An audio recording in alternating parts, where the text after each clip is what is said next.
You are listening to the CMQ Investing podcast. My name is Chris Franco. Welcome to the show. This is what I'm going to call, at least tentatively, the State of the Union for CMQ Investing. If you've been a subscriber or follower of the podcast on Apple Podcasts or Spotify, you might be feeling a little bit neglected this month, that being April 2022. We have the first of what will hopefully be many interviews, which was up this month, and it's doing great. But I've been putting a lot of effort and energy into our YouTube channel, which the content's very similar, but I don't want you to think I'm neglecting the podcast, and that's what I want to talk to you about. Just what's going on with CMQ Investing, tell you a little bit about where we started and how we got here, and just bring you in kind of to behind the scenes as to what exactly we're trying to accomplish together. So let me start this off by saying this. It was actually about 2 years ago to the date, I was locked down during the pandemic in New York City. It was not quite as bad as I think it was Shanghai, where no one could come outside, but it was practically that bad. You could only go outside for essentials. I have dogs, so I was able to take them to the dog park, but that is when I started posting what started out as being just screenshots of my iPhone Notes app to Charlie Munger Quotes. Now, within 9 months, the Charlie Munger Quotes account grew to over 50,000 followers, which when you consider that Charlie Munger is not this big celebrity, especially compared to Warren Buffett, we far exceeded the actual demand for Charlie Munger. And today, if I do a poll, the majority of our new followers learn about him for the first time through the Instagram page. Now, the Instagram page itself started off just as that. There was no bigger picture or bigger intent. But what happened is people would ask me, hey, could you do, a deeper explanation of a certain quote? And what I did with that is I said, well, let me do this on this new thing called Substack, because at least then if you go check it out, we can grab your email. And in case the algorithm changes and we lose this connection, there's a way for us to keep the dialogue going. So that's what I started doing. I started writing some longer explanations on Substack at cmqinvesting.substack.com. I also did things like just very high-level informational pieces about investing, and it really helped me further retain some of these big ideas that I've learned from my own experience and through the experience of others over the years. So in doing that, eventually one day someone said, hey, could you explain this other thing? I think it was about Charlie's concept about the lattice work of mental models. And I remember just being really busy at the time, and I said, hey, would you mind if I did an audio version of this? And Substack made that really easy. So I had a really kind of just junky microphone around, and I recorded I guess it was a one take. You could hear my dogs running around. I remember it like vividly when I was doing it. And that got more engagement than anything I'd previously published. And so I have a background in radio from college radio days, and I always kind of wanted to put my toe in the podcast water, so to speak. And so the response that I got to that showed me, hey, maybe audio format could be something I could do more of. So what happened here, and I promise you this is going to lead to somewhere productive if you're not already, I'm sure you're just sitting around going like, oh my God, please don't stop talking. But when I got into doing these podcasts, the first 2 or 3 were about some of these big, call them models, that I wanted to create almost like an evergreen piece of content around. So the very first episode was about the incentives. Incentives are superpowers. That was the actual first quote that I ever published to Charlie Munger Quotes. It was show me the incentives and I'll show you the outcomes. The next one was about compounding and compound interest. And these were things regardless if I made more content about or more audio content, I just wanted to really formulate my best thinking about this into one piece of content. And the response was great. Then I said to myself, okay, let's start to bring this to the bigger stage, put it on iTunes, put it on Spotify, and I'll start making the effort to podcast. And this was a little over a year ago now. I think it was in February of, the very end of January of 2021 is when the podcast officially started in that way.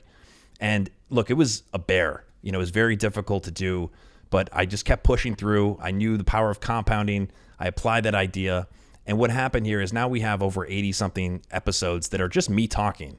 And I have to say, I've worked really hard to make something that endures, that you can get value from today, but also if you listen to it in the future, there's still something there for you.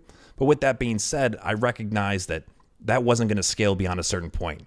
I was holding back on doing interviews. Interviews are what most podcasts are doing anyway. And that's not something that I was shying away from, but I really wanted to kind of exhaust and continue to refine my learning process as far as investing goes. So, but now we've hit this month. The YouTube channel is going. I'll tell you about that in a second. And now we've started to do the interviews.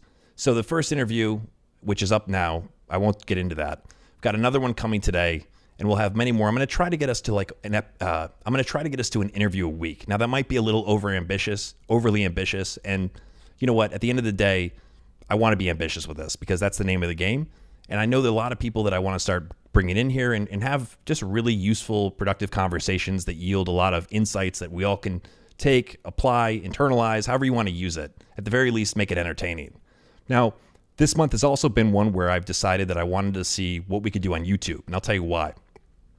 It's not about abandoning the podcast, but the audience is a little bit different. YouTube introduces the CMQ brand to a much larger audience, or that was the hypothesis. And after posting some call them informal videos last month, some which reached 20,000 views in, the course of a couple weeks, I realized, hey, there's, a reason to invest more in this. So based on us filming this right now and recording it, that's going to be something that we're going to put more and more time into. Now, I could have easily just taken some of those videos and taken the audio from them, uploaded them as podcasts, but I edit them a certain way. It's for the medium, and I try to make them a little more punchy. There's definitely a little bit more visual humor involved. I hope you'll check it out, by the way, if you haven't. We've gotten great responses, and those initial responses are what tells me there's something here. The same way I knew from the responses to the initial podcasts, there's something here. So where is CMQ Investing now, with the State of the Union? We have something here, and it's a big part because you're here. So what I want to do is just basically add fuel to the fire. Now, what does that require? I'm not lacking things to talk about. I'm not lacking a passion for the subject matter. I'm not lacking words to say. What I have to keep continuing to work at is something that comes from any sort of production process. I have to keep gaining the experience of making. It's literally what Charlie has talked about in his worldly wisdom speech about the experience curve. The more you do something, the better you get at doing it, and you're more efficient, you can produce more. The quality is something that I take very seriously. The integrity of the content is something I take very seriously. So I'm not just spitting out content to spit it out.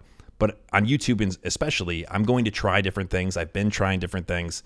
And that's something that, has taken me a little bit away from the podcast this month.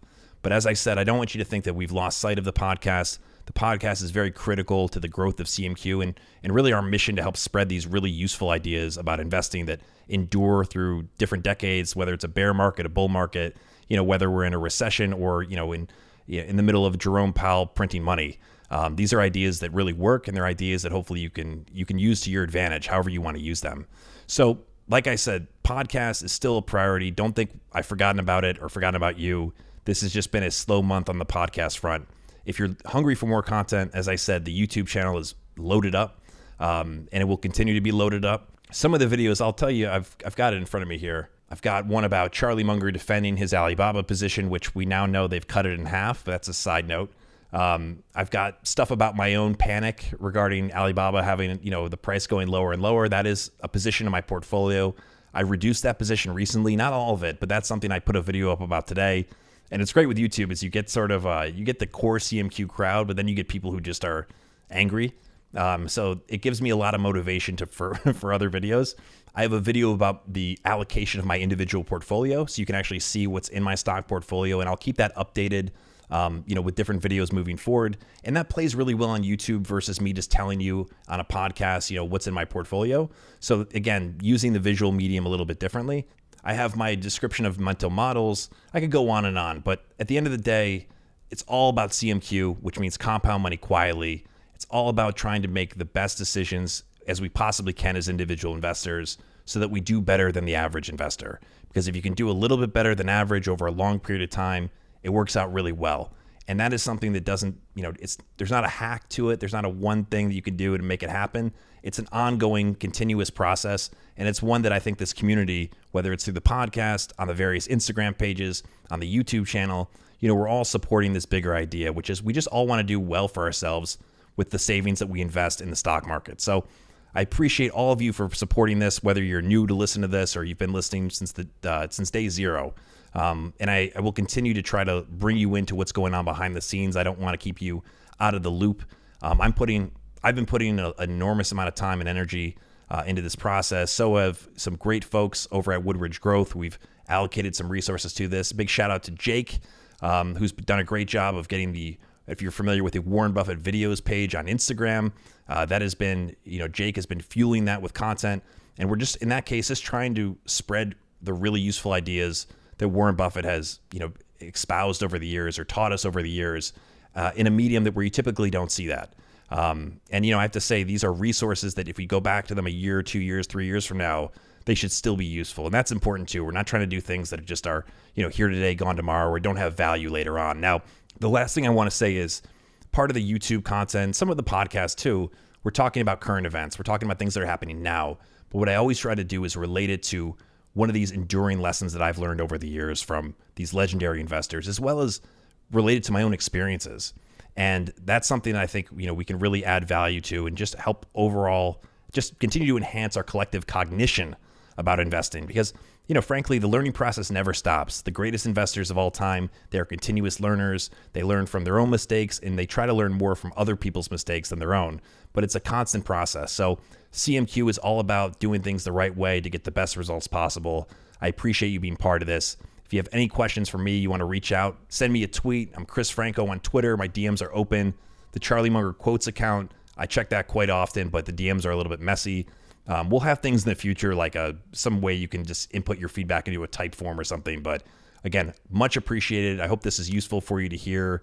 I hope you'll tell friends about this and you're with us for the long haul. So this has been the CMQ Investing Podcast. If you haven't subscribed already, or if you haven't followed already on Apple Podcasts or Spotify, I hope you'll do that. Hope you'll leave a written review on Apple Podcasts or a 5-star rating. Appreciate you for listening. For CMQ Investing, my name is Chris Franco. We'll talk soon.